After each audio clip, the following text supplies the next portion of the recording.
Hello, hello, nice to meet you, bonjour.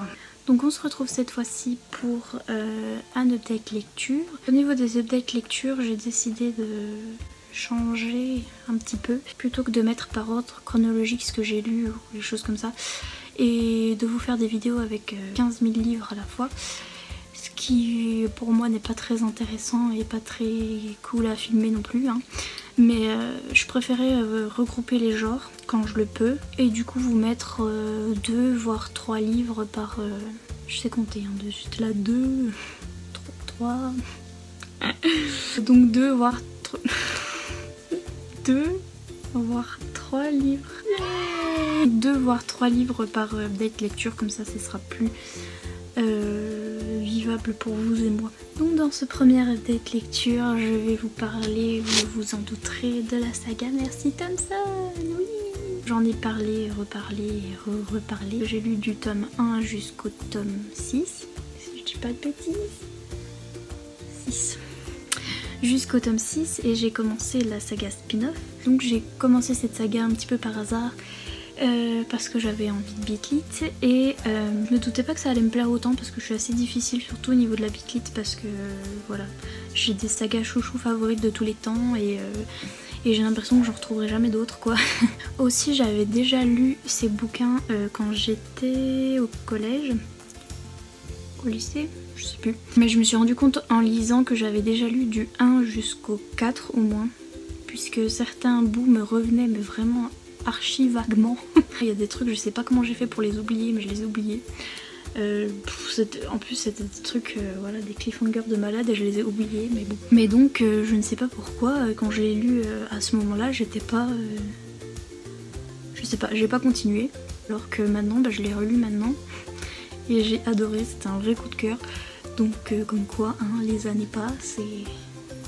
les goûts changent. Alors pour vous raconter un petit peu l'histoire, c'est donc centré sur le personnage de Mercy Thompson, qui, avec l'accent, s'il vous plaît, Mercy Thompson pour les Français, qui est une mécanicienne, donc en plus elle s'appelle Mercedes et elle répare des Volkswagen et tout le monde lui fait la blague, elle est là. Et donc Mercy, c'est une femme qui peut se transformer en coyote. Donc une métamorphe si vous voulez. Je rappelle c'est de la Beat Lit, hein, donc forcément il y a un côté fantastique. Dans sa ville il y a une meute de loups-garous dont l'alpha est son voisin. Et donc elle essaie de se tenir un petit peu éloignée des loups-garous parce que comment dire qu'ils sont pas très potes parce que voilà, les loups-garous en gros ils s'aiment qu'entre eux et puis un coyote voilà ça n'a rien à faire avec les loups-garous donc elle essaye un petit peu de rester à l'écart pour pas se faire chipoter et se faire embêter par les loups. Et elle essaye de mener sa petite vie comme ça tranquille, sauf que forcément vous vous doutez qu'il va y avoir des intrigues. Quand la série commence, les emmerdes viennent à elle, mais vraiment c'est un aimant, un aimant à catastrophe. Qu'on va découvrir non seulement les loups-garous, mais il y aura des fées, des... ouais, pas genre les fées, genre la fée Clochette, toute mignonne machin, c'est des trucs un petit peu monstrueux, voilà. Et... qu'est-ce qu'il y a d'autre? Les vampires, pareil les vampires c'est pas les trucs qui brillent au soleil, etc. Hein. Donc voilà, on va voir comment elle va se dépatouiller de tout ça. Et ce que j'ai aimé dans cette saga et dans cette histoire, c'est que déjà on a une bonne héroïne badass qui va pas attendre d'être sauvée par le prince charmant, elle va pas attendre en fait. Souvent je vois dans les bouquins quand il y a de l'action et tout, la meuf ou même le mec ou quoi, le personnage principal reste là à attendre qu'on le sauve en fait. Et t'es là oui mais non, va falloir te bouger les fesses. Et elle c'est ce qu'elle fait, elle se bouge les fesses, elle se sauve elle-même et de toutes les situations, que ce soit des choses qui lui arrivent physiquement ou psychologiquement, elle attend pas que quelqu'un la soigne, que quelqu'un s'occupe d'elle. Elle vit sa petite vie par elle-même. D'ailleurs elle a appris très jeune à vivre pour elle et sans l'aide des autres. Donc voilà, moi c'est ce que j'aime bien, elle est indépendante et elle a de l'humour, le sarcasme, elle le manie à la perfection. Et donc ce qui fait que des fois on a des petites conversations, j'explose de rire toute seule dans le bouquin. Elle a du répondant et de l'humour et en même temps certaines faiblesses qui font que on a des petits moments sentimentaux qui sont trop choupis. Et au-delà de ça, il y a eu des trucs aussi qui m'ont surprise dans ce bouquin, c'est que par exemple on a le fameux cas du triangle amoureux dans le début de la saga.